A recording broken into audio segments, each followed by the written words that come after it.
screen share? I think you can share your screen as well. Yeah. Okay, no problem. Let's try that. Okay. Sorry, my friends. I am using a different computer today, but that's fine. Let's do this. So I do want to say thank you very much, everyone, for coming today. It's been a beautiful day. Yes, it did rain a little bit today, but you know what? We're all here together as one. I'm so happy to talk to you guys. I'm a teacher with two different boards. I also, in the past, have taught as a professor, and my area background is special ed and helping families with African Heritage Association of Teachers, allowing parents to gain access to things that they may not be able to get access to. So first of all, I want to say hi to everyone. Can everyone in the chat write hi so I can see if my chat room is working?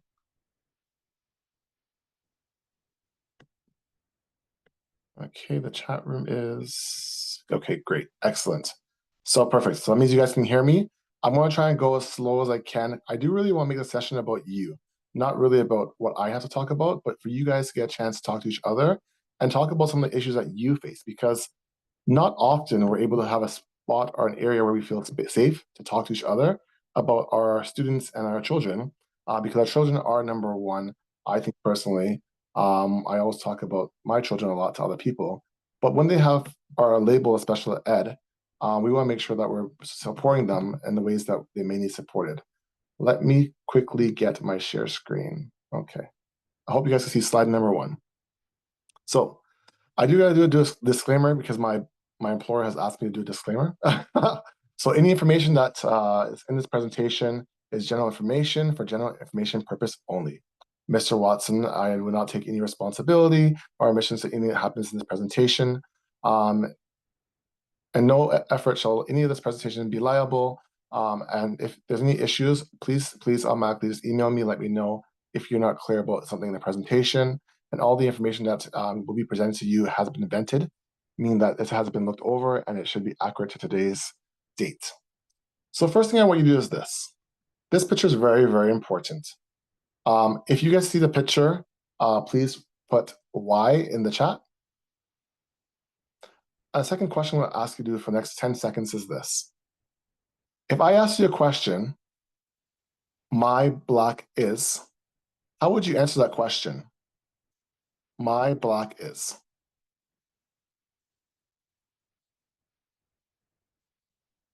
Or the question could be, what do you see in the picture? This picture is very important to my whole presentation.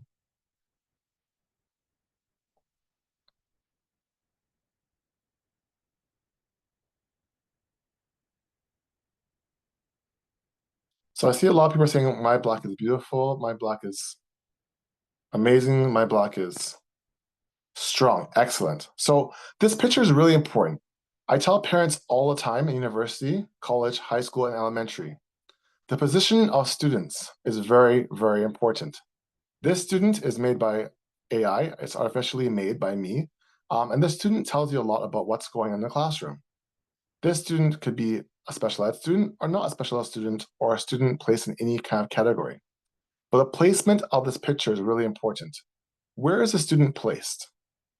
If you can tell me in the chat, where is this student placed?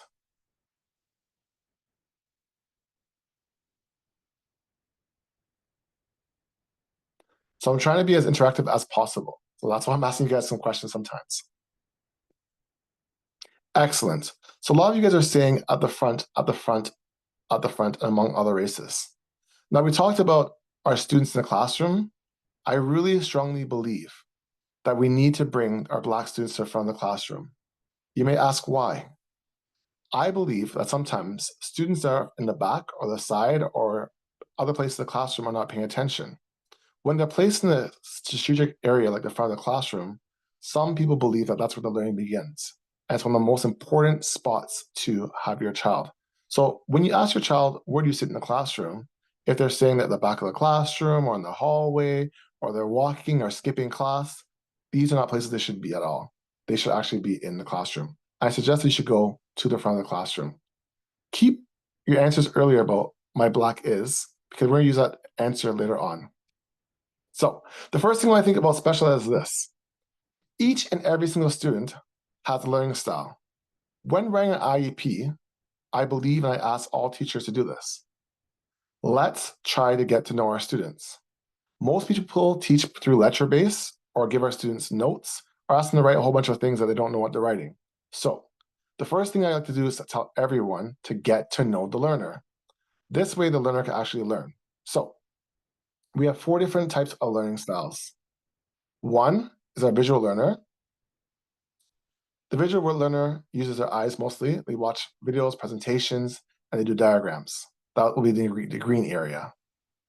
We have our auditory learner who listens to things and listens to when people are talking. We have our writing and we have our reading area. And we also have a last area, which is more of our body moving learner. If you think about one of your children in your classroom, what category do you think your child will fit into or under? Please answer the question quickly.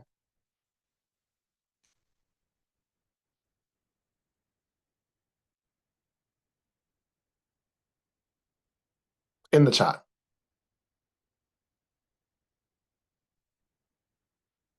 Sorry, could you ask the question again? No problem. What area do you think your child fits in or student fits in? So what's their learning style? So we talked about 4 different types.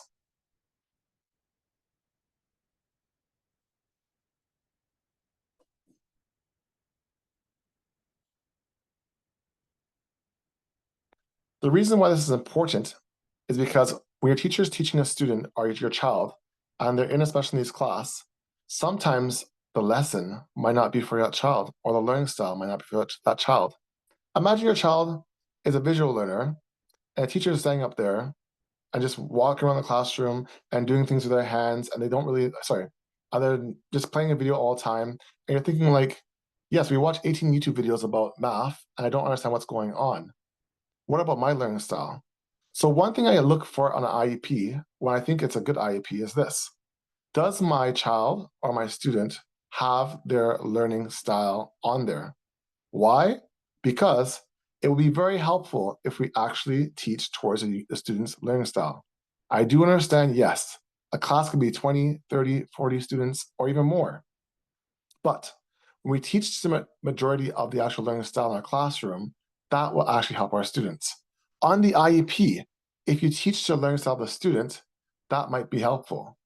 Some students are in the middle of the class and they're moving all the time, and you're thinking, this student's always running around the classroom. They're always not paying attention. What are they doing? Why are they doing this? If we look at the learning style, we can understand that guess what? You might not be teaching towards the learning style. If you have a student and the assignment is to make a poster or talk about, let's say, Black History Month, you can put them in small groups and say, you know what? Create a video, create a dance, create something that you enjoy doing. This way, it might engage the student more or your child more. You always want to try and make sure you know your students or child's learning style. And that's very helpful when you're planning your IEP. I do want to stress that it's very important if you don't see the learning style on your student's IEP, ask the teacher you're working with or the educator, is there any reason why or where can we put the student's learning style? Because the thing is that if anyone reads this IEP and doesn't know how to teach your child, would they be successful?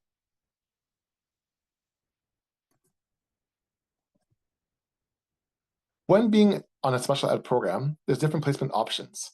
As we see on the screen, there's about 5 different options.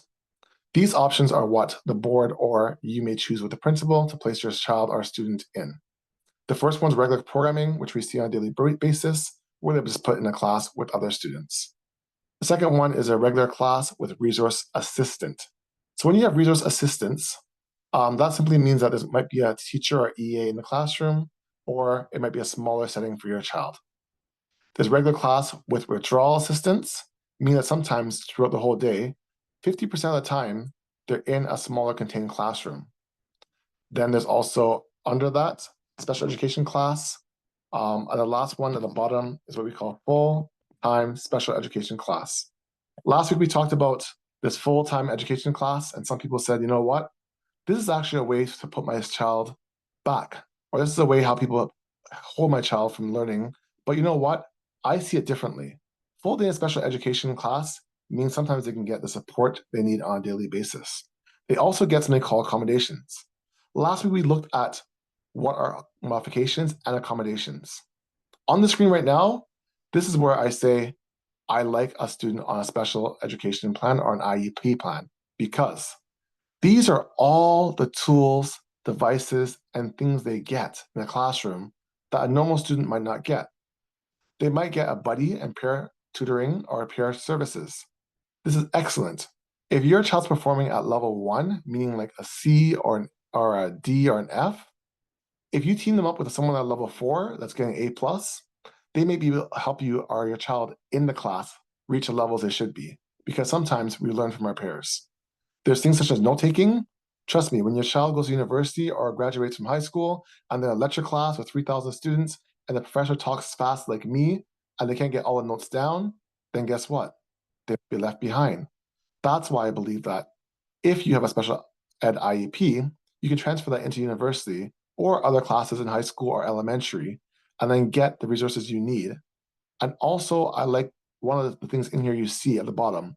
It says time management aids. So sometimes you may get extra time for a test, a quiz, or assignment, and that will help your student learn. I'll give you an example. I know a student last week that said, oh, I'm trying to write an essay, but I need a little bit more time. He's only given 2 days to give an essay. Given 2 days to write an essay, and then automatically he handed an essay that was not the best. It was a level 2 essay. The student said, you know what? I could have done better if I had more time to edit it. The student was given another 2 days to actually do his essay over again and edit it, and it became a level 4, meaning that it's at this level of the student that it should be for their grade level. The other thing is this. When you think about students, you might think about tests and quizzes.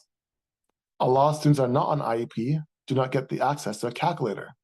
There's some days even I try and do math in my head mentally, and I need a calculator. So imagine your student now having access to accommodation that says they must get one of these things on this chart. There's a list, and the list goes on of all the accommodations that they get for being on an IEP. So when some people say, you know what, I don't want my child on IEP. It's not good. It won't help them. It's labeling them. It's not right. My child deserves to be in a regular classroom. But maybe the IEP might help them. Some students cannot write, or they have difficulty writing a lot. They might talk a lot like me sometimes. So if they get assistive technology, such as text-to-speech software, they can talk while the computer will type everything for them. And that might help them to be successful, because not everyone wants to sit there and write essays for 3 hours or 2 hours. Does anyone have a question about accommodations or modifications before I move on?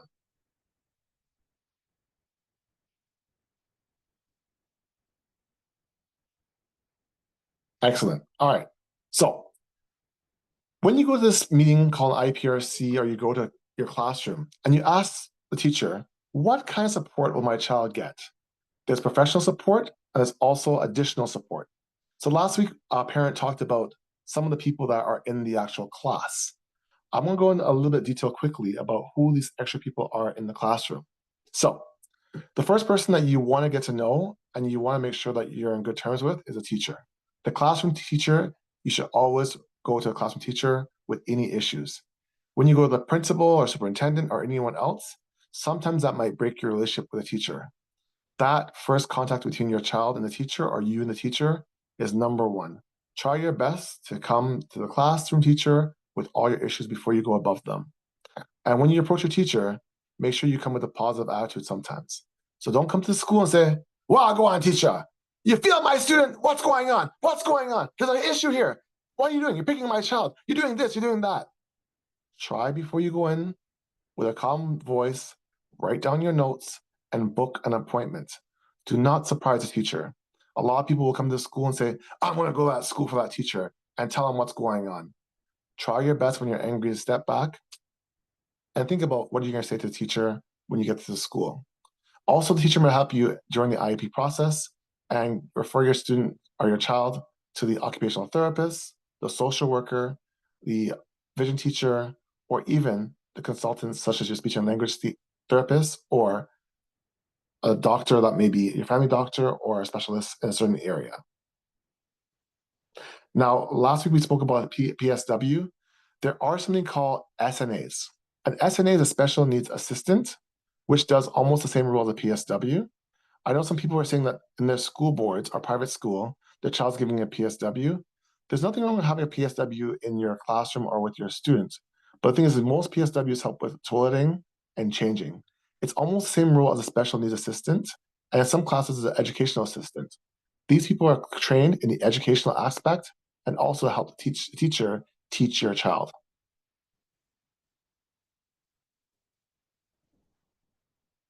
So, a lot of people say special ed, special ed, special ed. I don't want my student special ed. But there are certain people that are actually in the special ed program, such as the regular mainstream program or the gifted program. This slide I'm trying to show you is that not only students with disabilities or people that have different multiple diagnoses are in special ed, students that are gifted are also special ed. Many students and many parents do not get their child checked for being gifted. The behavior in the classroom might arise because your child's just bored. Could you imagine sitting in a room where you know everything, teachers talking about the same thing every week, and all the information you're given to or taught, you already know. So that's when sometimes behaviors happen. So some people might say some students have behavior issues. And the reason why sometimes is because they might be gifted. They might have a lot of knowledge in certain areas in which they're not being pushed or challenged. So sometimes when you're not challenged, what do? You sit in a room and you might cause behavior. So some of our students, sometimes they display this kind of behavior where they're throwing things or being angry. It doesn't always mean that that's who they are as a student. It just means that sometimes the placement might not be right. May it be in a special ed program that's gifted, may it be in a DD program or ISP program, or any of their programs are available to you in special ed. So what I want you to do is this. Once again, I'm showing you the same picture. And you might say, Mr. Watson, why are you showing me the same picture? We know the student has to be placed in the right spot. We know you have a suggestion that the student should be in the front of the classroom. See, they're engaged. See, they're close to the teacher. So they can get notes. And of course, see, they're not distracted by others. So, once again, I'm going to ask you the same question again. A similar question, but not the exact same question. When you look at the student, what do you see? Or the other question is this: my black is blank. Please in the chat, let me know what you see.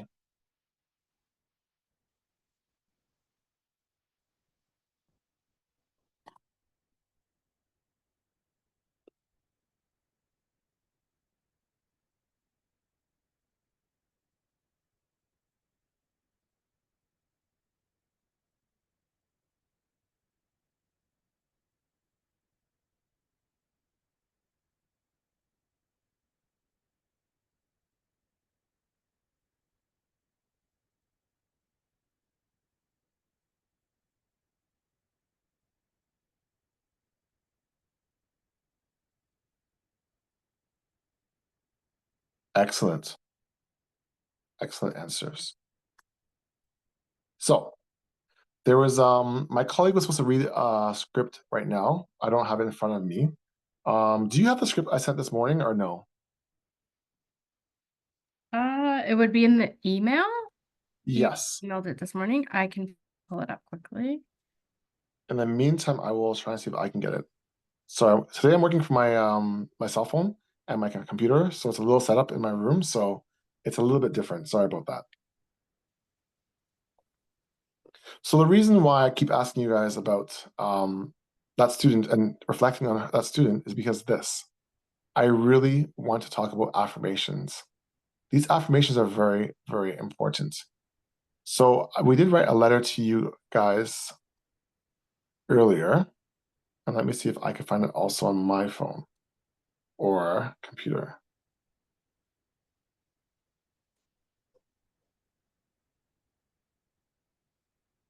Let's go with what you guys wrote, actually.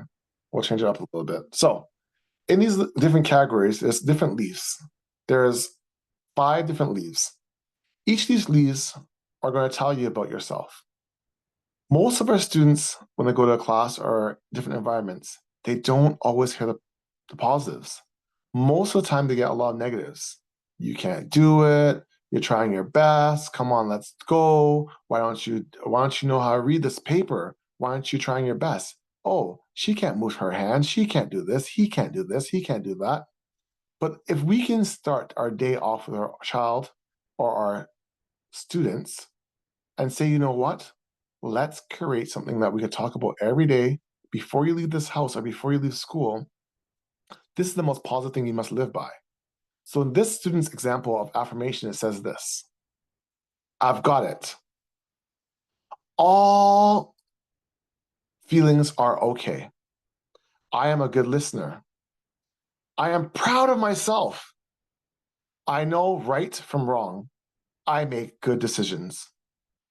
If you had to write an affirmation yourself for your child or for your students, what are some of the things that you can say? Earlier, we said it in that picture of that girl.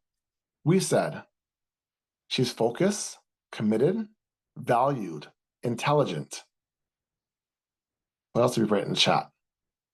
She's a great learner. What can you write now if you had the choice to write an affirmation for your child or for your students? What would you write for their daily affirmation before they start the day? As this might be the only positive thing they might hear for the whole day. So imagine you're in school for almost 6 hours, or you're in a lecture for 3 hours, and you haven't heard nothing positive. This might be the only chance you get to actually have a chance to say something positive about someone. Excellent. Someone said that you're blessed. I can do it. I am capable. Excellent. Make mistakes. Yes, making mistakes are great. You make mistakes, you learn from them. I can still learn. Yes, sometimes when you have difficulties, it's so hard you don't even believe you can do it. I had a student the other day, I was doing a spelling test. He spelled the same word wrong 7 times, and he gave up. I said, you know what, try it 2 more times. I will tell you that, guess what? This week, he was able to spell the word correctly the first time. So you know what? The things you're saying are excellent. I am a leader. Wow. I am brave. Oh, excellent. These are great affirmations that you should practice with your students on a daily basis. I personally ask my students to have a classroom affirmation where each morning they say, I am powerful, I am strong, I'm ready to learn, I can do my best, and I am a Black excellent student because I know Black is beauty. So that's what our students can say every single day. It is important for you to make your own affirmation with your child or student because you know what? It might just be the only positive thing they hear for the whole day. Okay, so you may ask, how does my child become a student of special ed or a gifted student? You have to get a meeting called IPRC. What I've done is this. I've created a template for you guys to assist you in writing an IEP request letter or to ask your principal or teacher to have a placement meeting to talk about how your child can succeed more if they're on an IEP in a special ed program, or if you find they're having difficulty in a certain area and you need modifications or accommodations. So you might say, Dear Mr. Watson, I believe that our child, Margaret, is gifted, and I'd like for her/him to be considered by an IPRC committee. We understand that, psychologist tests may be required to better define the level that they're at. Or I'll give you a second option. Take 3 seconds, and I want you to take a picture of this screen before I go to the next screen. This is just an example for you to take right now. See you're prepared to write a letter to the teacher or principal if you had it, or see your child's in not in the gifted program, and you want them to go into the gifted program.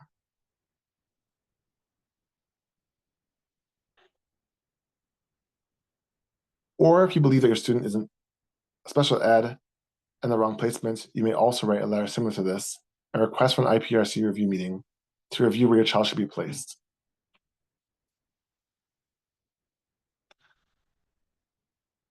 Oops, sorry. Give you 2 more seconds. Hang in there. I got a couple more slides, and that's it. Then I'll get to your questions and answers.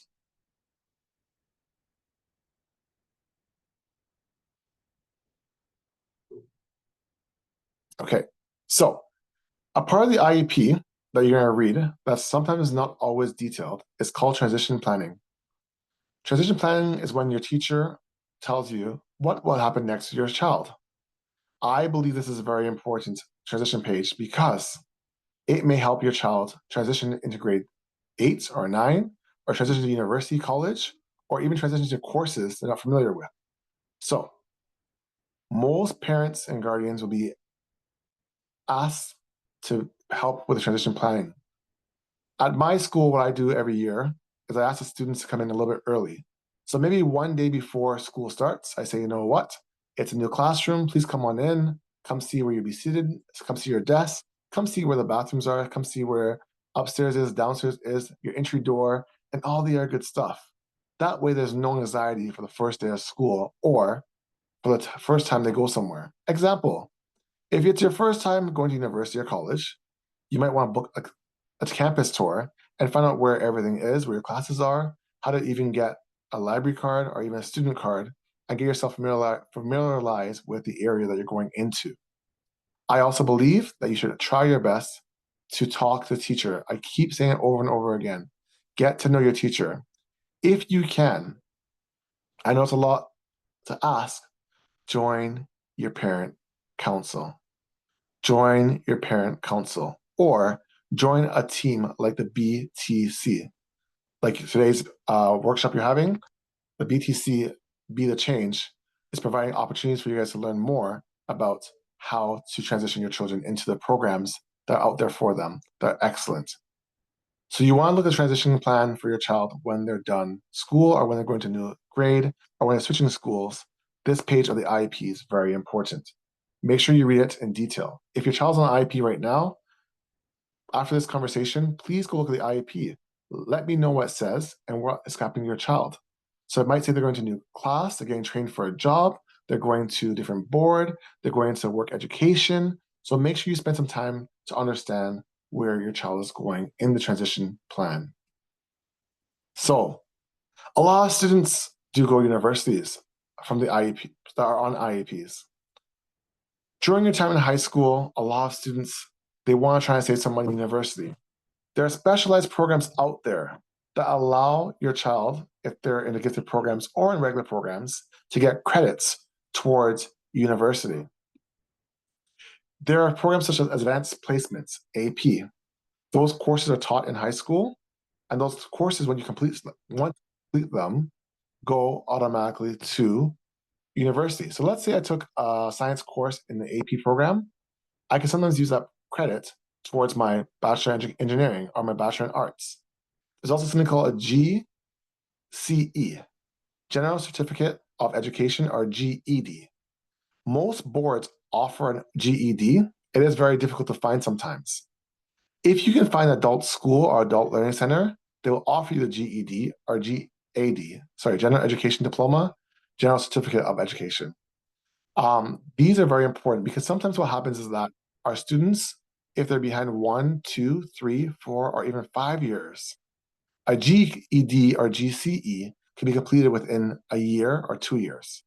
So they're very fast paced, they're very quick, but you get the same amount of credits you might get in high school in a shorter period of time. There's also something called the International I keep saying this name wrong, the IB program, where those credits also are the same, in which you might take biology, you might take arts, dance, music in high school, and then those programs will also be transferred over to university. So if you're paying $700 to $1,000 for a university course, if you take them in secondary level, I recommend, you know what, take some of those courses in the secondary level and get exempted in the university. So this is a very good plan to have when you're transitioning to university, is taking some of these specialized programs and getting advanced placement when you're in university. It takes the pressure off your child by a lot. So you might be saying, Mr. Watson, my child's in special ed or regular programming are gifted. They get this report card. I don't really understand what it is. So we're gonna play a little game quickly, okay? I need you guys to tell me if this report card comment is an A plus or a C. let's start. So, as I said earlier, these are just examples for demonstration purposes. These are just quick report card comments, but it's very important to understand what I'm about to say. So, imagine my child Bob is in math, and it says this. Bob hardly is learning to use the rubric to improve his work. This term, he participated in the school basketball team and helped them to score 10 out of 1. So the score was 10-1. Your child helped the school win, and it was 10-1. The coach said, hey, your child will make the MVP award this year. That means the most valuable player. Is this report comment an A+ or a C-? Please tell me in the chat now. Go.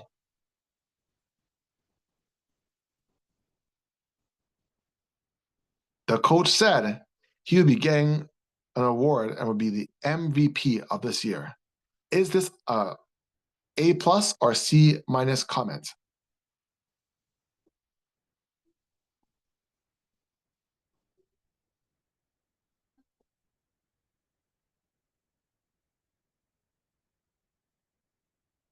Okay, so majority of you guys said that the first one, A, is A+. No one says C-. Okay, excellent. We'll talk about that in 2 seconds. So remember that. You guys all told me that comment A was A+. Let's go comment number 2, B. English comment.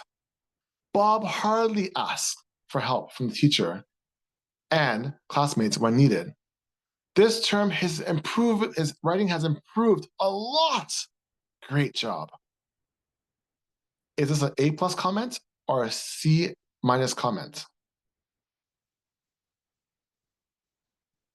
Please answer in the chat now.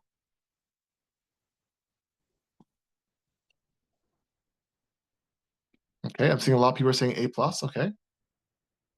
Wow, okay. Next comment is a music comment. Bob with difficulty completes his work. He often works well in groups, and by the end of the term, I believe he will be successful and beneficial. Sorry, and with difficulty, he may get an A+. This is now C.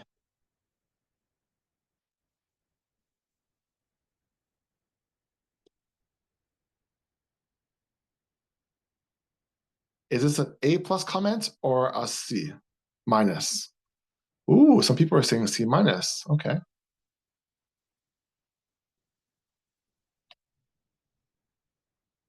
All right, next one, D. Bob can model all skills in class. He's been referred to the office 3 times this term due to his behavior. For comment D, is this an A+ comment or a C- comment?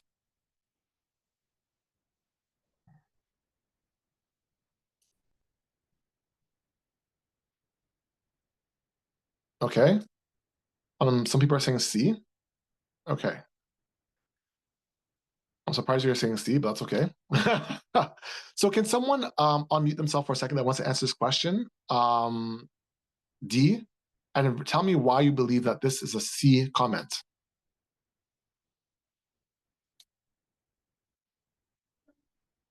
So someone that has their hand raised, if they want to unmute and tell me why this is a C comment.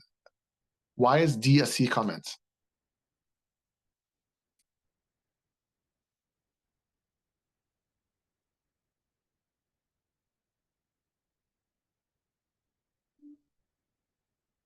Okay. Do we have any moderator? Does anyone want to answer the question? Why they feel like D is a C, not an A? Okay, I'll continue. All right. So the last one, finally. I didn't put the letter E, it should be E. Bob avoids asking questions to clearly understand. He has successfully been able to count from 1 to 10.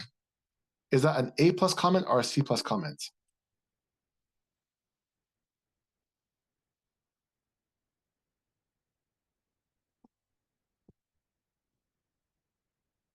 A lot of you might be asking, Mr. Watson, you asked us about 5 different questions. Why is that important for a workshop about IEPs and students are gifted programming? Because when reading comments, we need to understand there's a code. There actually is really a code. As parents and as teachers, sometimes we don't understand the code. So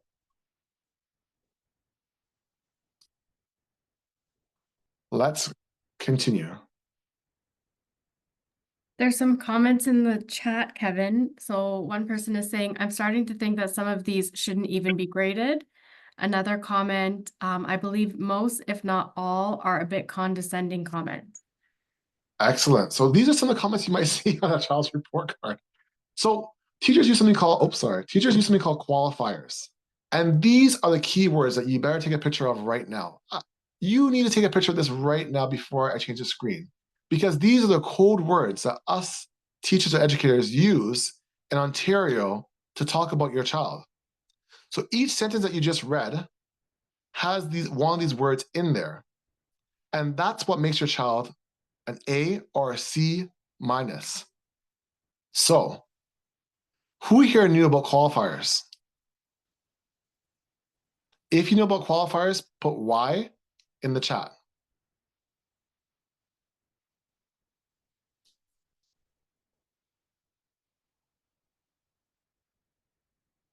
All right, so now that we know how to decode and how teachers are reporting on our students or how people are talking about our children, let's really see what happened in these comments. If Mr. Watson knows how to press the next button. Uh-oh. So using the qualifiers, believe it or not, A, the word hardly means that it's actually not a good comment. It's actually a C. This actually is a math comment, right? So although it says math, there was not much about math. All it says is he scored in a game. So that means that the teacher or the person writing about your student told you they're doing very good in basketball, but it's not really much about math. It's not saying they're doing good in math. So you can go around tell all your friends, hey, my son's the MVP. Rah, rah, yeah, yeah, he's the best. But is that supposed to be the comment in math? So a lot of you guys said that was an A+ comment. That's actually a C- comment in my eyes, or which I believe. B, it's an English comment, meaning language and writing. He hardly, once again, that hardly word is what? It's called in the chat.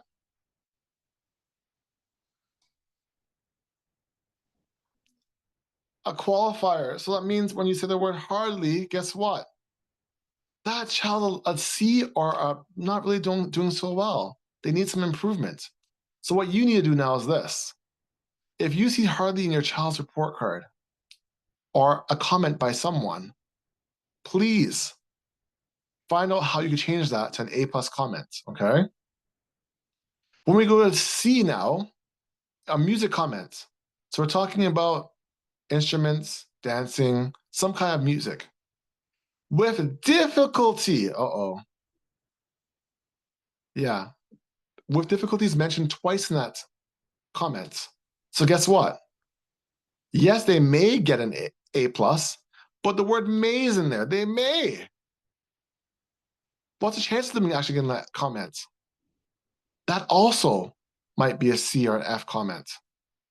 Now, finally, we got to our first qualifier. That's an A+ comment. Bob can model all skills in class. Keyword, all skills. So can model. These comments are so important. But because someone wrote about behavior, they're thinking, you know what? He went to the office 3 times. He must be bad. He must not be able to learn. Not true. It is not true. Because we're talking about behavior issues, doesn't mean that student is not performing well. That student could be your A student that has behavior issues. And then again, what is a behavior issue? These are questions you need to ask when you get a report card or a comment from a teacher when they're using qualifiers. Believe it or not, does anyone have a question quickly before I move on about these qualifiers and the A and B why I graded at this level. If you want to open your mic, you're able to open your mic and ask me, or you can talk in the chat.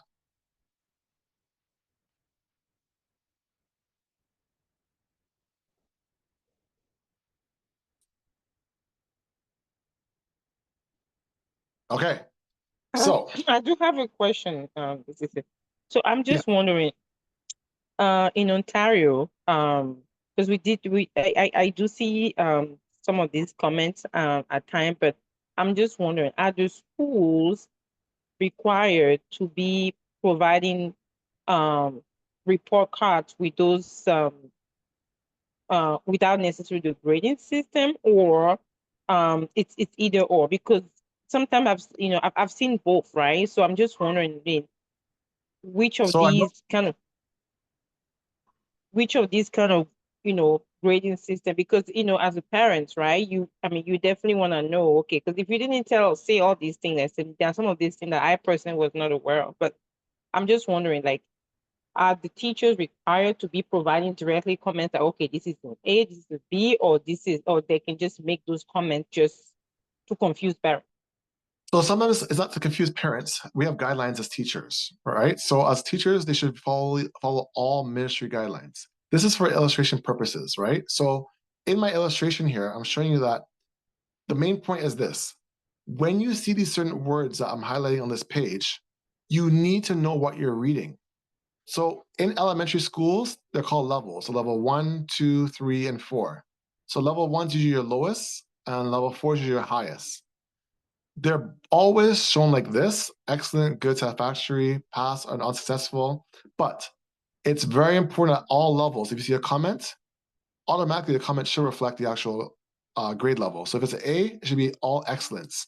So one of those qualifiers that you see on the screen might be in the actual A+ or A comment. Same with if it's a C or a lower or an I, then it has to say need improvement or limited. Those qualifiers will be in there. So when someone's talking to you, they might say, you know what? Suddenly, John does an excellent job as math every day. That's not the best comment because the person said suddenly or sometimes or avoids doing math, but is good at coloring. Well, the word avoid tells you it means needs improvement. So when you look at this chart, be mindful when someone's talking to you what they're saying, okay? So I might say, John's doing so well in music right now, but he really does his math and math. He really does his work in math. So you heard a very good music comment, but we're not talking about music. We're talking about math. So when I use the word rarely, if you look at this chart here, that means limited, meaning a level 1. So just be very mindful that when you see certain words or hear certain words, they might be on this chart and they have meaning. Words have meaning. Does that answer your question? Yes, thanks for clarifying. No problem. Anyone else has a question? I'm telling you, you do want to take a picture of the screenshot because when someone's talking to you, when they use certain words, you want to know those key words that they're using because they say, John's developing knowledge. That does not mean it's always going to be an A+, right? So you want to try and look at these qualifiers that are written by the Ontario Ministry of Education, not by me. All right. So we know now why most of these are all C- comments. Only one of them is actually an A+, and that's D. I should have put E there, but it's DD, but the first one is actually, the first D is the correct answer with the A+, which means that he can model all skills, meaning that he's like the teacher, he can teach a class. So be very mindful of how people talk to you, what they say to you, or comments are being written about your child. This is actually what the ministry gives teachers as a guideline. So this is how report cards are usually written. So it's a code. You're going to say, it's a code, Mr. Watson? There's actually things about this report card? Yes. When you're reading your different levels, you can see that there's guidelines for teachers of what they're reporting to your child. So when your child is in a spec ed classroom, guess what? Try and make sure on the IEP, it says what his modifications are or what he's being taught. It should be reflected on the report card. So if it says that John will be given more time to read a book and he'll be reading at a grade 2 level and he's in grade 7, then make sure the comments reflect what he's actually doing on the IEP, okay? That's very important. So I'm almost done. How do you finish high school? How do you complete high school? I know some of us are in the elementary system, but these are credits required to complete high school. One good thing is this. The third last point, it says this: 1 credit in French as a secondary level or second language, right? So at a secondary level, you'll see that automatically. 1 credit in French as a second language. Most school boards, I won't say all, but most school boards will exempt your child from doing French if it's difficult for them. Let your child know the affirmation. Try your best, try your best, try your best. But it's very important to let you know that some school boards allow you to be exempted from French, and they offer you a GLS or GLE class. I think it's called Learning Strategies. I haven't taught high school for a while, but I think it's called Learning Strategies. Any questions about how to pass high school? Back then, I think it was called OAC, so I'm aging myself here. All right, so my last slide for today is this. A lot of our students, when they get to a certain level, they don't know what to do. I am now 18 years old. I know I look like a little bit younger, but yes. Imagine I am 18 years old. I don't know what to do. I didn't do well in school. I did a little good. I did okay in school, but like, I don't know what to do. I always recommend this company. It's called Tropicana. It's somewhere, it's one in, I think it's Scarborough, one in Toronto, one in Mississauga, one in somewhere else. I can't remember, sorry. But they're an employment center that allows students to be successful. Meaning this, most of our students in special ed do not have pre-employment. So when they go for a job interview, the person might say, "Hi, John, how are you doing?" Great. So tell me about the places you worked before. Tell me about your experience for this job. Most of the time, it's a blank. When writing a resume, sometimes our students are our own children might not have experience in any field. How did they gain employment or experience? Thank goodness for this company. They have something called paid pre-employment services, meaning that as a child is getting skills, they're paid to actually work. This is amazing because a lot of students go out there, work at McDonald's or try to get a job, and guess what? They're asked, what experience do you have? And the answer is usually nothing. Finally, this company will give your child or your student a chance to have a summer job. They allow students to work at McDonald's, a student work at Winners, a student work at Wendy's, a student work at Sears. A lot of students work at Canadian Tire. I think a lot of students, maybe like 40 plus, work at Canadian Tire under this program. And guess what? After they go to school or university, they could then work part-time or they work in the afternoons. This also allows the students to get a coach that will work with them. I'll give you an example. A student in a wheelchair, nonverbal, could not speak, got a full-time permanent job making $35 an hour at the factory. The right hand works, the left hand works but can't move that much. But they got a job at the factory. You may say, Mr. Watson, doing what? The wheelchair is actually an automatic wheelchair with a broom attached to it. So what they do, they drive around the factory and sweep the areas that are clean. And guess what? They do it faster because they're on wheels. So guess what? The company saves money by having that student in a wheelchair that's a cerebral palsy sweep the whole entire place at a cheaper cost than it would be for having someone that's able-bodied or what they call ambulatory. So this company is great, allows students to have any kind of student to have a chance to actually have employment. And I really focus, I really want to say paid pre-employment services is one of the things that I think they offer that I think all students should do. Once they get a SIN card and they're able to work, I'll be calling Tropicana immediately and saying, hey, what can my child or student do to start making some extra money? because they might save that money and go to university or buy a phone or buy a car. No, I'm just joking. Don't buy a car, your money. Save it for university or save it in a bank account and invest it. So I come back to my main point of this conversation is this. You need to make sure you have that daily affirmation. Try and put that child at front of the class, so they're not distracted by others. Try and make sure that they're ready for employment, for a job. Make sure that you know that they are excellent. Make sure you know they're smart, they're proud, they can accomplish anything. They are Black and they're excellent and they know how to achieve everything once they put their mind to it, because they can achieve anything they put their mind to it. Make sure you tell them, you work with them, and over again, you give them a daily affirmation to let them know they are beautiful, they are smart, they're excellent, they're resilient, they're gifted, and they can accomplish anything that they put their mind to because they are excellent. Question and answer period. At this point, please feel free to type in the box any questions that you have, or if we can raise your hand, unmute yourself. I do want to hear your voices. You've heard me talk for about an hour. It's now your chance to ask me any questions about IEP, special ed, or gifted programs. Please go ahead. We have Evelyn with her hand raised. Hi, Okay. thank you so much for this. Do these resources actually exist and available to students? So which one is it? I gave you a lot of them. Sorry, just in general, that if a student is put on IEP, like the technological resources or anything they may need.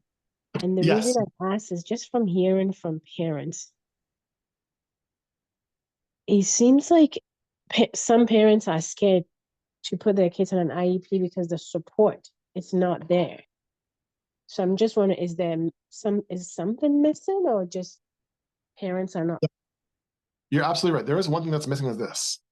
The people and the team that you have will allow you to be successful. So if I go back to the slide that talks about your team, if you have on your team a speech and language pathologist or psychologist or occupational therapist, they have access to something called a SIP, S-I-P, sorry. They have something called, give me 2 seconds, please. There's a funding source they can get, and it's called C-Claim, C-Claim. What will happen is this. Once your child needs an iPad, a computer, a laptop, Perthenium board, a lift, a wheelchair, a sensory room for your whole school, the occupational therapist or OT will put a claim in on your behalf for your child to get whatever equipment they need. If it's a wheelchair, they can get a wheelchair. If it's a special bus, they can get a special bus. So the funds are available if you build a good team. So remember how I talked about earlier, getting to know a teacher? When a teacher brings you to the IPRC meeting and you have an OT there and a speech and language pathologist, you can say, is there any funds available in C-Claim? I don't know what C-Claim is, but I heard there's a C-Claim available. Don't tell them I said that, but yes, say that there's a C-Claim available and there's lots of funding for each school.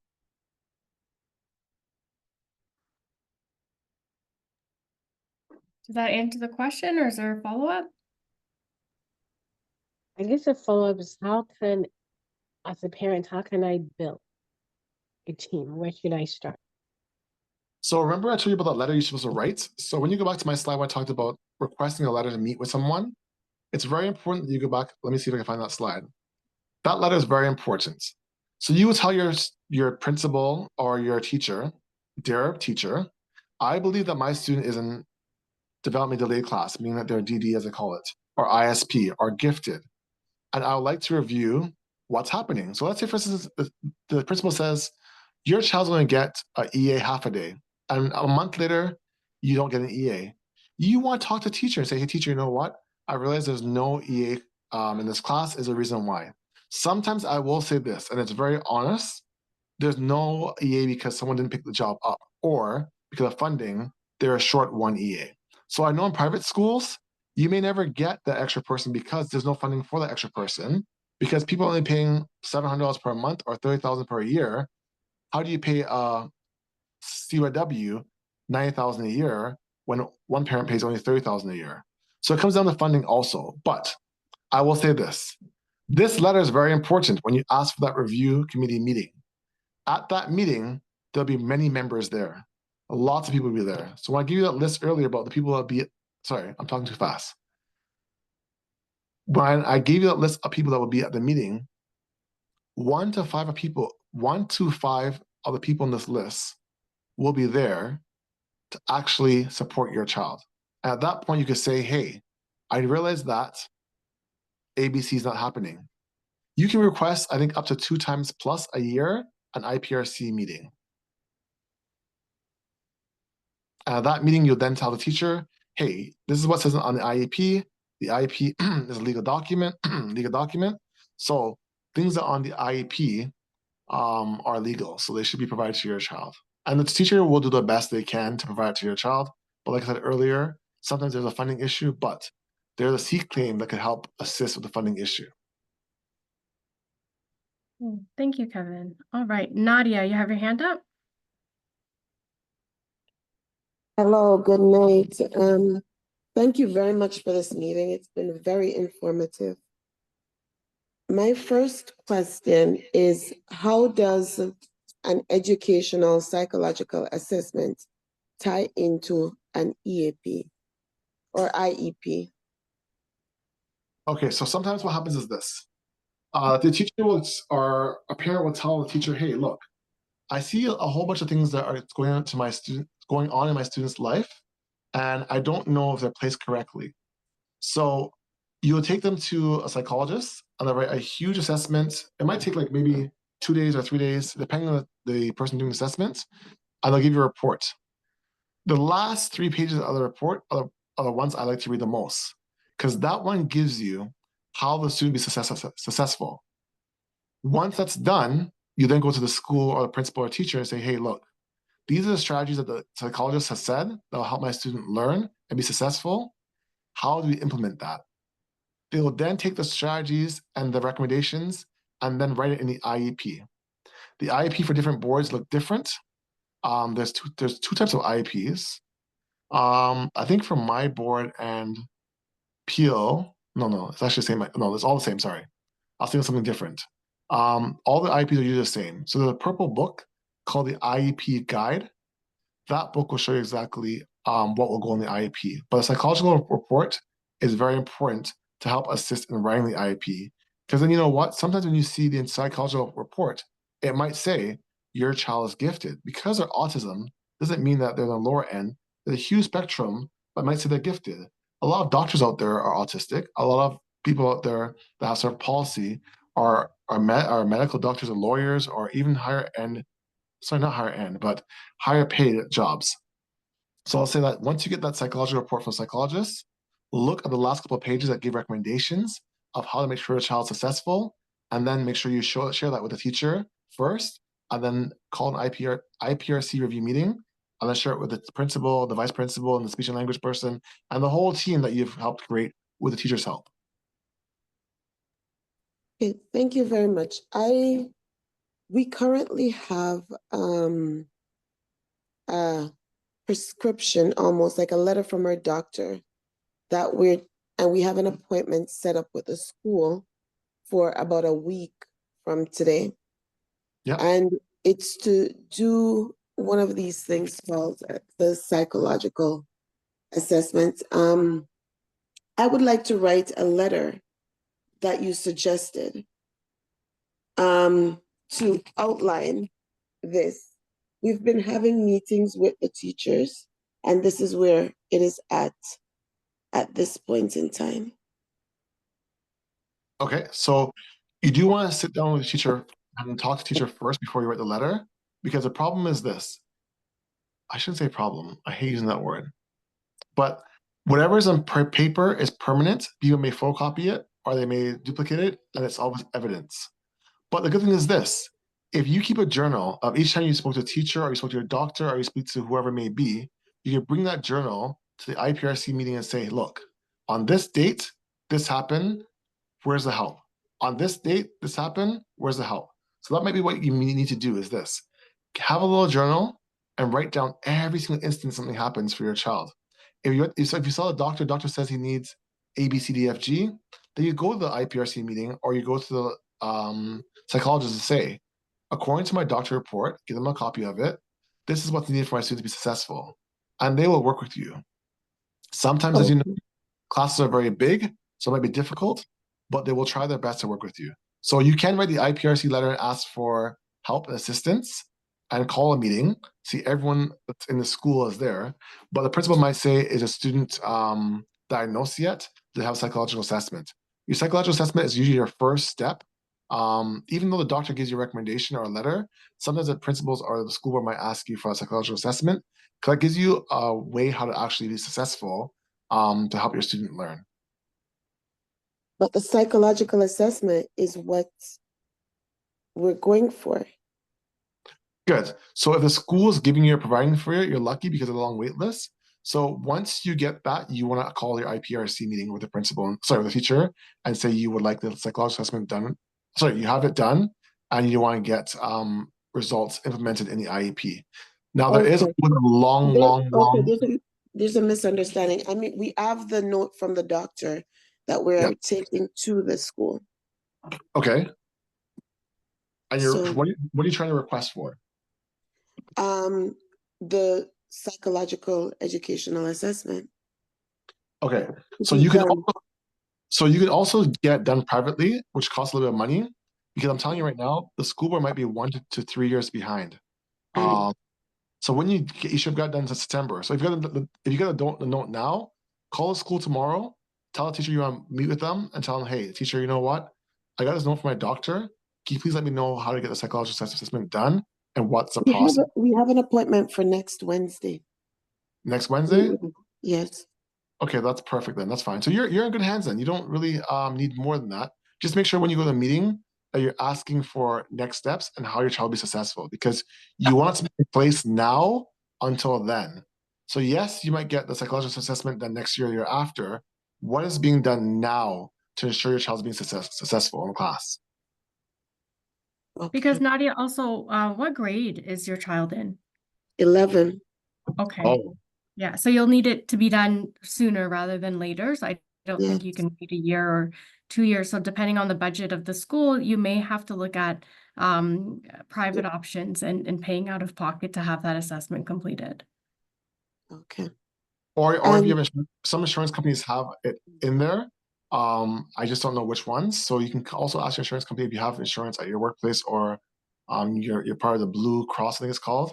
They do have they do cover it.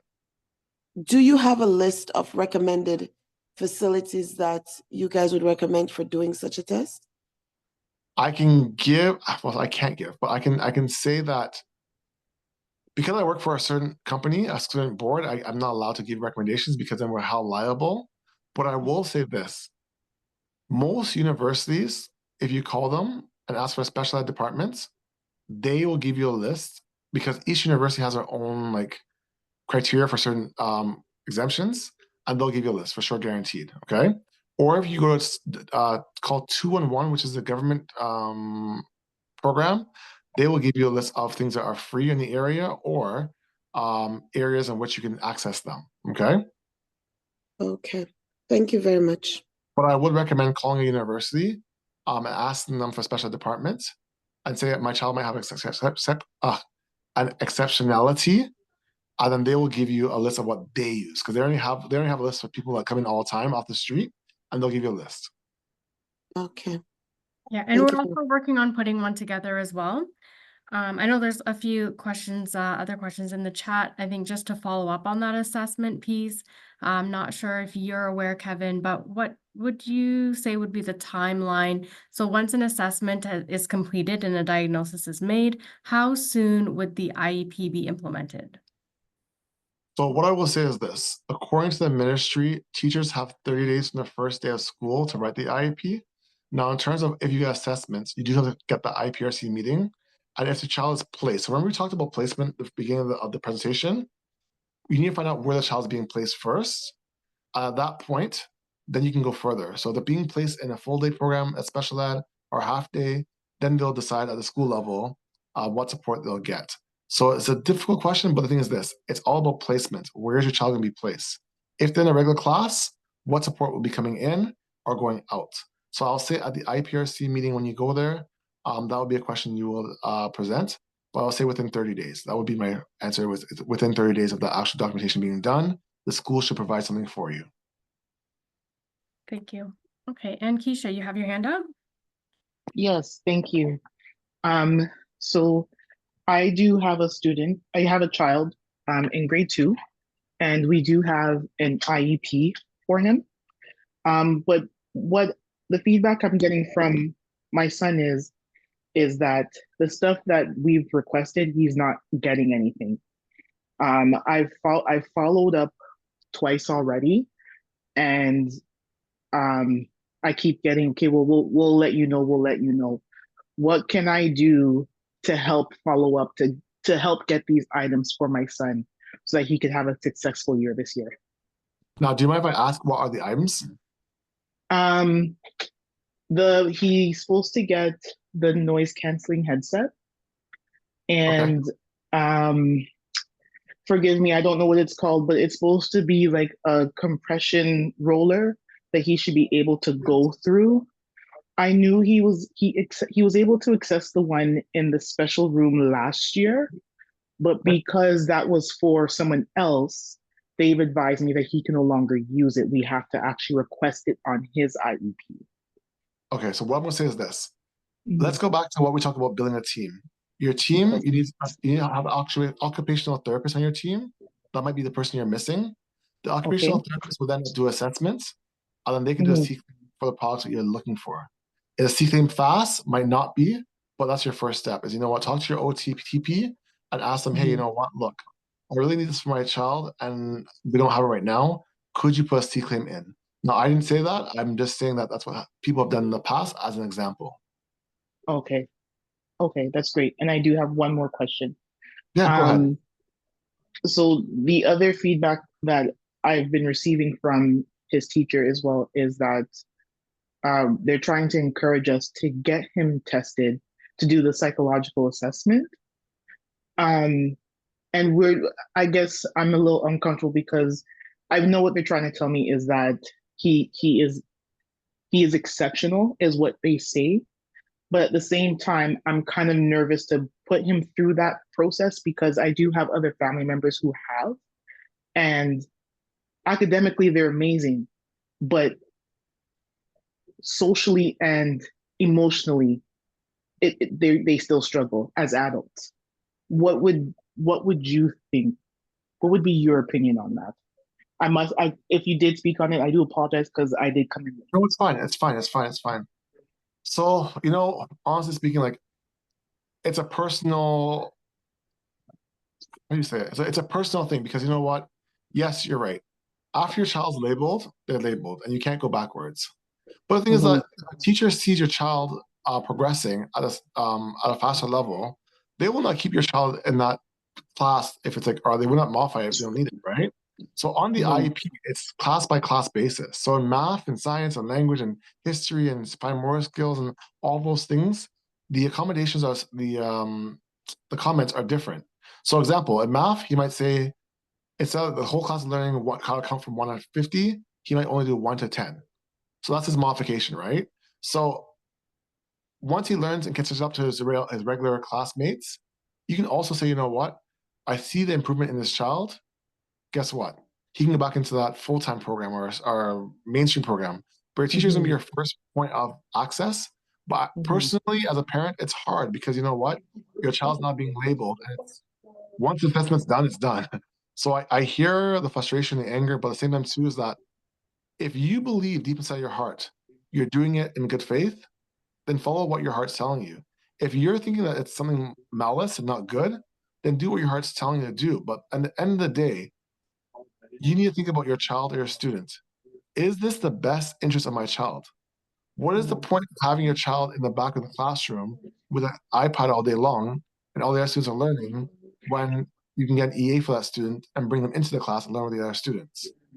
So it's a personal answer you need to think about, but follow what your gut thinks. And I will say as a professional, always try your best to make sure students are supported and they're always able to learn. Great. Okay, thank you. No problem. But make sure that, you know, you think about it and think about that once the paperwork's done, there's no one going back. But imagine the different types of accommodations and modifications they get now, next year, the year after, and then maybe, you know what, in grade 7, 8, 9, 10, they might not need it. But guess what? When they go to university and they want a note taker, guess what? Mhm. You have the assessment. So I would say Yeah, that true. later on in life, it might help also, because honestly speaking, like I remember one student, he's lazy. This kid is a smart kid. He hates reading. He hates reading. So guess what the school did? They photocopied every single book for him and they put it on an audio cassette. Sorry, I'm aging myself. Put it on a I don't know what they call it nowadays. MP4, I think it's called now. So they put it on an MP4. You're still And- aging yourself. Okay, I'm gonna say vinyls, but yes. Okay, don't worry. I know what you're talking about. Don't worry. Don't stress. It's okay. So they put it on an audio thing for him to listen to, and on the subway at nighttime, he listened every single day to the book, and that's how he read the whole book via audio, right? So sometimes that IEP, without that, guess what? He sit there, read a whole entire book and highlight and go stressful every day, reading chapter 1, 2, 3, 4, 5. It's stressful. But you're sitting in your car and listening to liquid music, and you hear the book being read to you. That might be easier than reading the whole book, right? So I would say sometimes these modifications, accommodations don't help you now, but they might help you later down the road. But the only thing I'll say is this: sometimes they might want within 2 years assessment, not one that's done 14 years ago or donkey years ago. Okay, so just keep that in mind that sometimes there's a time period that some universities or colleges or schools use that psychological assessment. Okay. All right. That's good. Thank you. No problem. Hey, Natasha, you have your hand up? I do. Good evening. I just have a question. As part of my question was answered earlier in regards to the psychoeducational assessment, but I have my son. He is 6. He's in grade 1, and so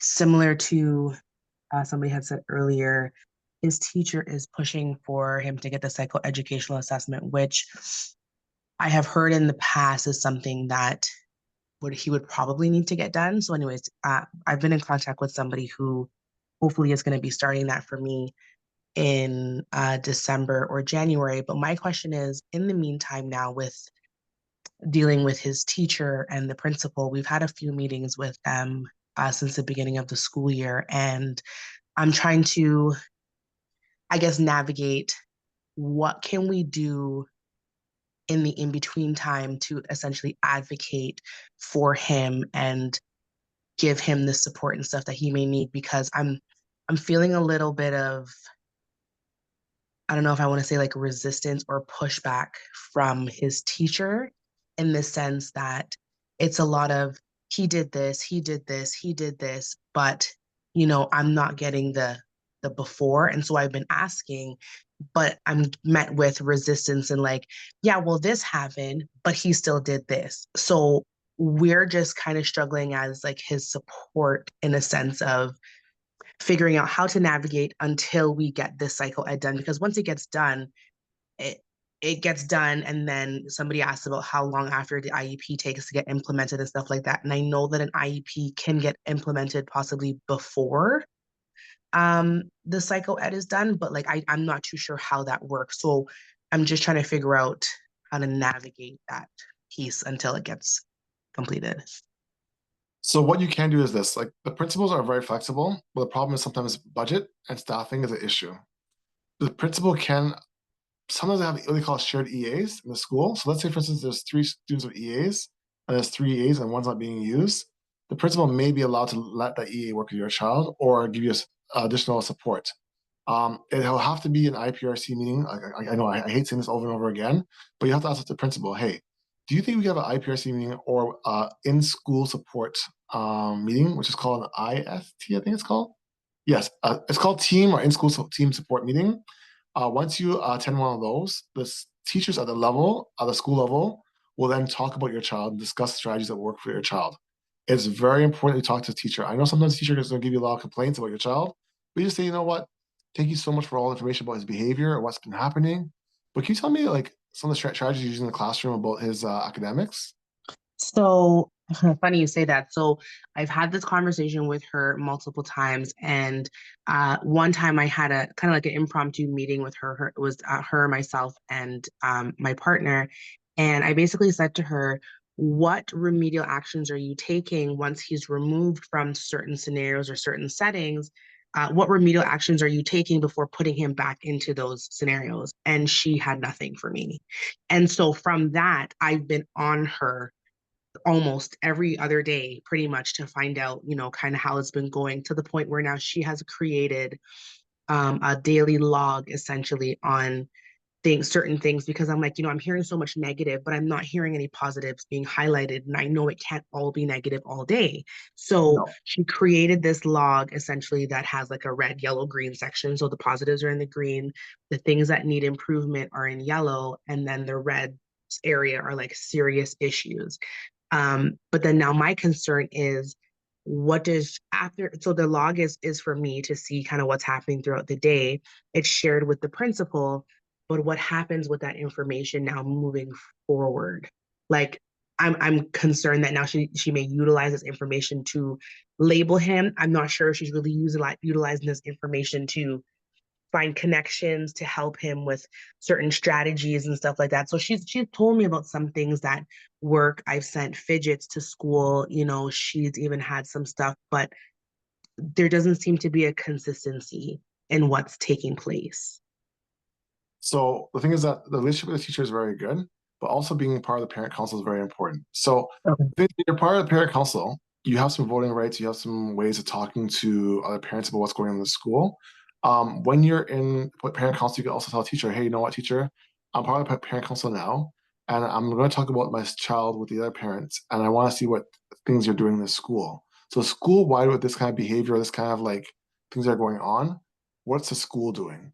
So it gives her accountability of like, what's going on. But I would say as a professional, we have to make sure that, we are also making sure your students successful. The data that she's Right. collecting might be used for an ABC log, which is Yeah. antecedent behavior consequence, I think it is. And that way she can see what's working for him. So when I do behavior logs, it's a little bit different. I suggest this sometimes to other people. It's focus on one behavior for maybe 3 weeks and then solve that behavior, then go to the next one, the next one, the next one, that one, the next one. Yes, school's only 10 months, but if you focus on one behavior per month, you can then start to really fine tune what's going on. So yes, John might come in the classroom, hit someone, punch someone, spit on someone, throw a chair at someone, break the computer, break the TV, urinate on the rug, and all the other 10 things they might do. But if you focus on one behavior, guess what? Maybe every single morning at 9 o'clock he does it, or 10 o'clock he does it.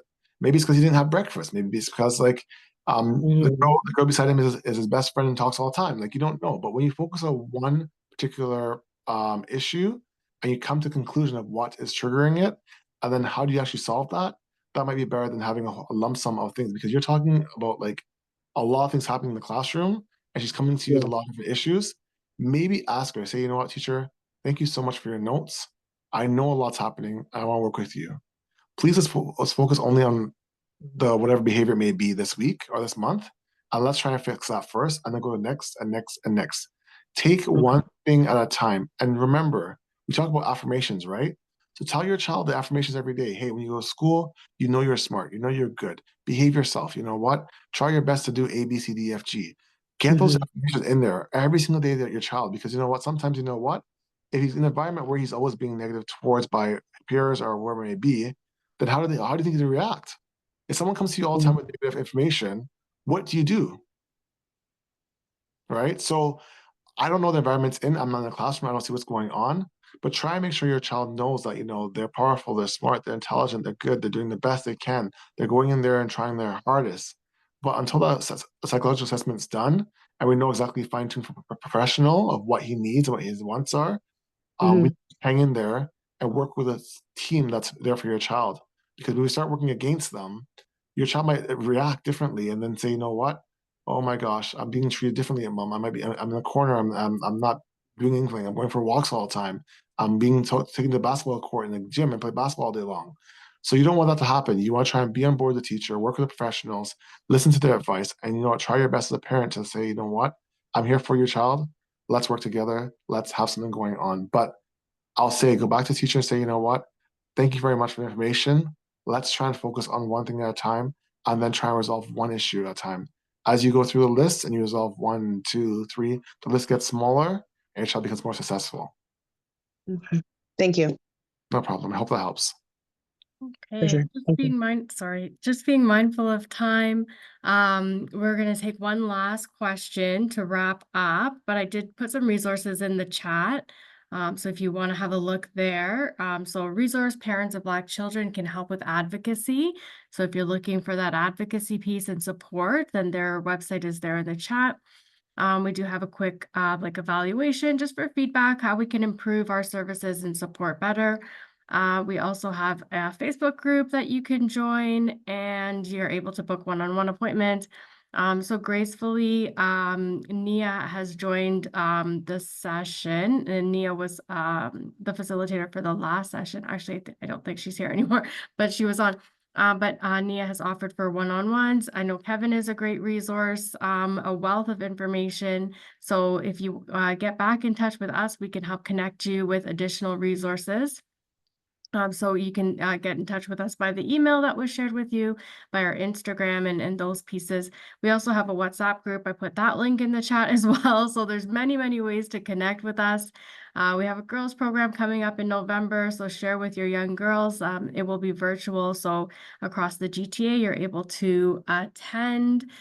So yeah, just wanted to flag those resources before people I know start jumping off. I know it's getting late in the evening. And we'll just take the last question. Akila, you had your hand up.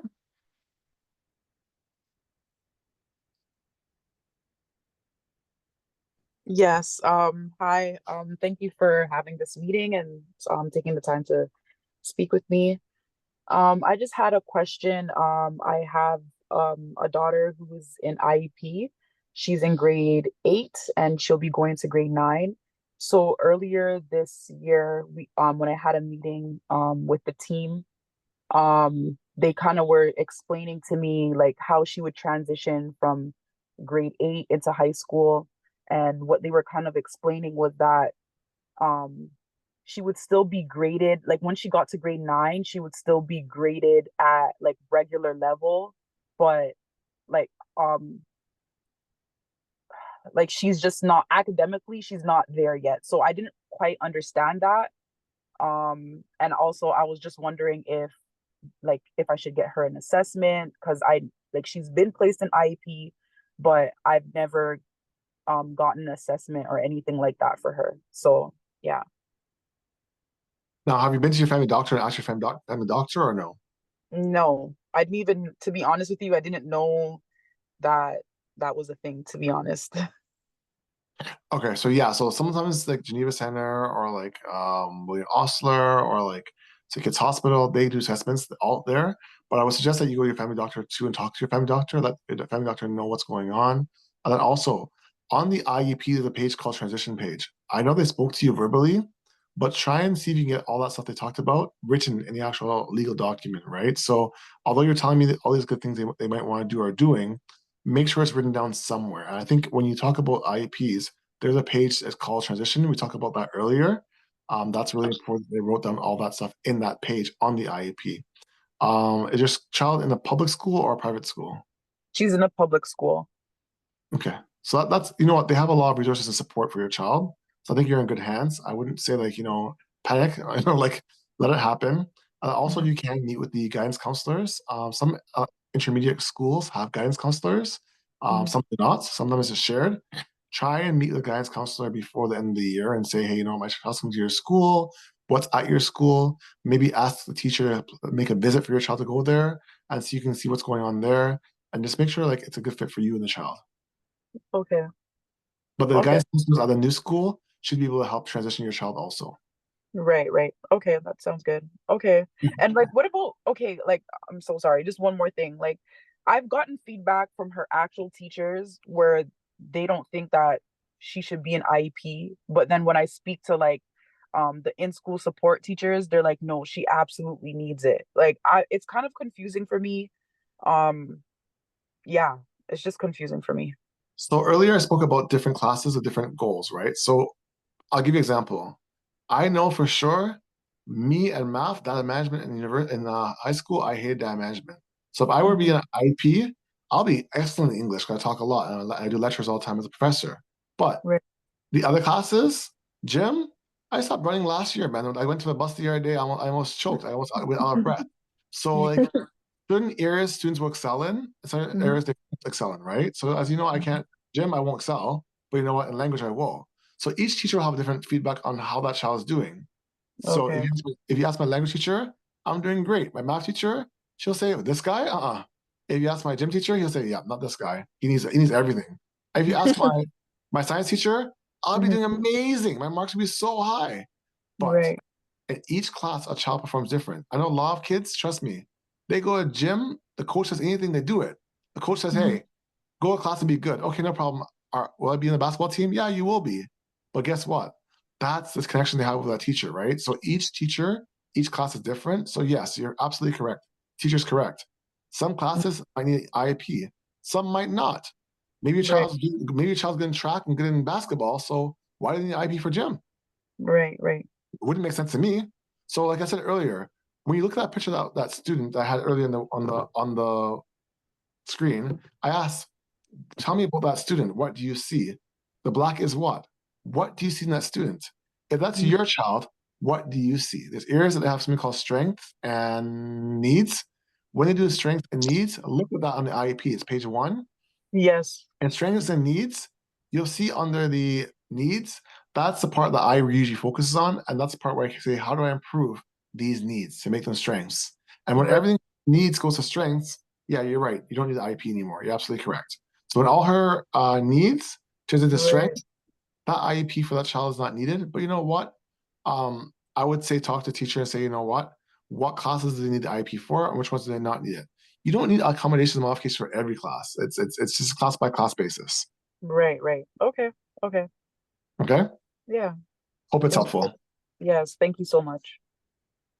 All right, and I think that will conclude our meeting for today. I will send out a recording of this session as well as last week's part 1 session for those that maybe weren't able to join that one. There's some conversation about the official, unofficial IEP. So maybe you can go back and have a look at that piece as well to get some more information. And again, please feel free to reach out to us if you have any follow-up questions.